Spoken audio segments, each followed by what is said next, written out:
Already know what time it is. If you're not working for it, blame no one but yourself if you don't have it. That's the game. The dream is free. The hustle is sold separately. So until you fight as hard as you dream, you ain't never gonna get it. You ain't never gonna get nothing. And that's the magic, also the beauty of this game. That's why I say, dream like you're gonna live forever, but fight like you're gonna die tonight. Don't let anyone or anything ask more of you than you demand from yourself. The dream needs to be something that you're like, yo, this has to happen, and this is worth fighting for. Like, this is worth me putting it all on the line over. It's gotta be like when you were first attracted to that other person. You're like, yo, no one had to tell you to go do things. No one had to tell you. You were brainstorming on how you could conquer day and night. That's the type of dream you need to find.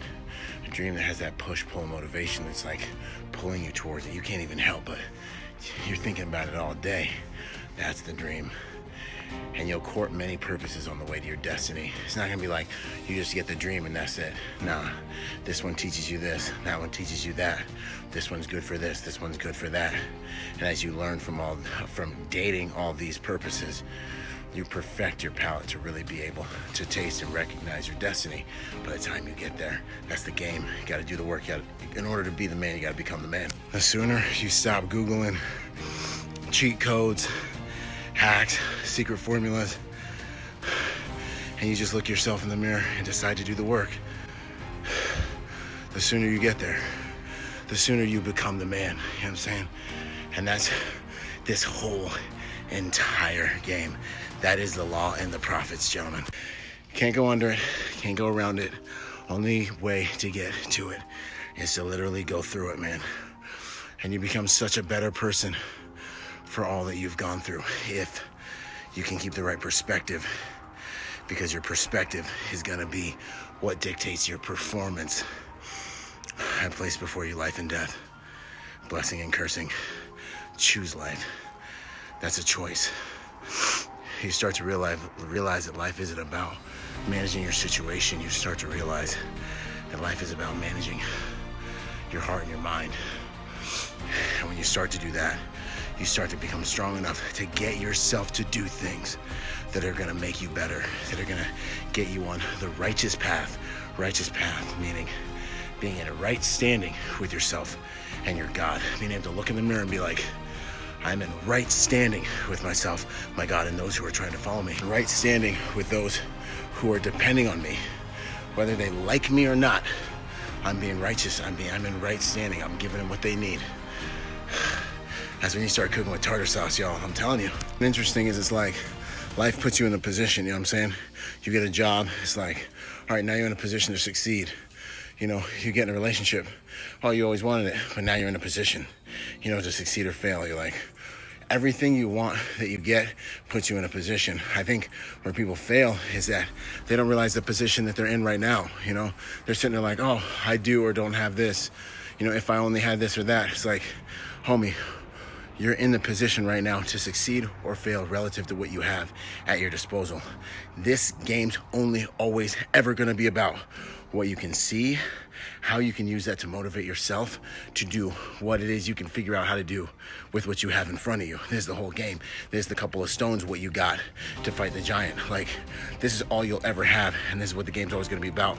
You want a higher quality life, make higher quality decisions.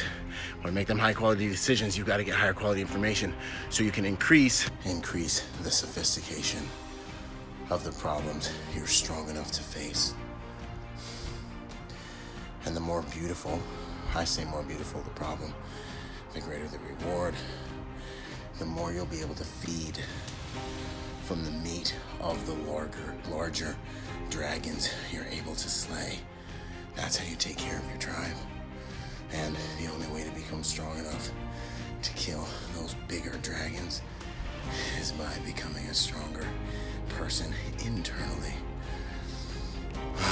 And this is the game, and it never ends. I can tell the measure of a man you are by the sophistication and the measure of the problems that you're solving and the things that get you flustered. When I look at your life, your relationships, the words you use, when I look at you, I see your standards, the way you're built. I see your standards. And when you truly get on the path, you know what I'm saying? You know when you're cooking with tartar sauce, when you have the balls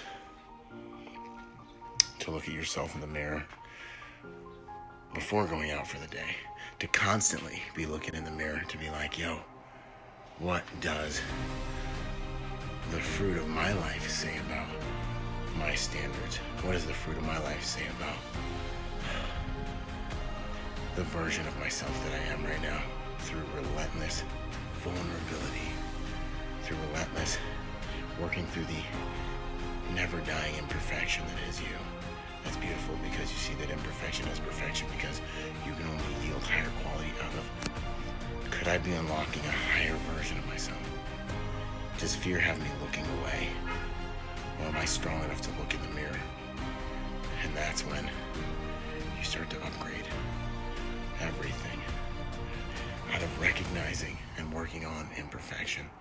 And so you start to see that the ever-present dragon of chaos, the night, that's always there in 24 hours, the zeros, that is opposed to the one, the life and the death, being one, light and the dark. You see all of it, and you start to realize that those things people call imperfections, and those things that people have been brainwashed to scourge and hate and not appreciate, are actually the very seeds of potential in your life. And if you want to make that champagne, baby, you have to appreciate, you have to go into the imperfections and the troubles that you're faced with in life, because those are the only places where you can arrive at higher order, higher sophistication, and unlock higher versions of yourself and more potential.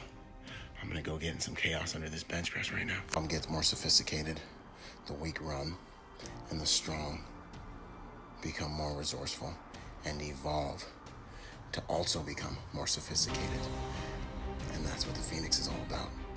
You'll actually get to a place where when chaos shows up, when the dragon, the seven-headed dragon shows up, the Ouroboros, as Jordan Peterson likes to call him, you will literally be like, hello, chaos, my old friend. Let's do this once again. And you'll actually really not be moved at all by the reality that everything's ultimately gonna fall apart. But that's what places a demand on your adaptation reflex. That's what places a demand on you. That becomes the furnace.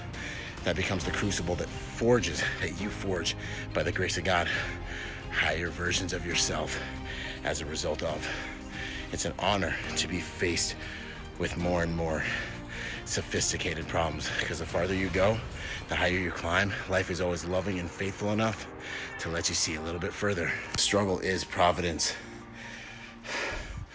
The pain, the difficulty is the opportunity. The obstacle is the path. You find or create the mindset to be able to find the purpose within the pain. That's when you unlock the providence, the potential in your process. Then you start cooking with tartar sauce. That's what this game's really, truly all about. That's perceptual empowerment. That's the alchemy of the mind. That's what I'm always talking about. I make these videos because I love you guys. Let's go kill the day. Boom.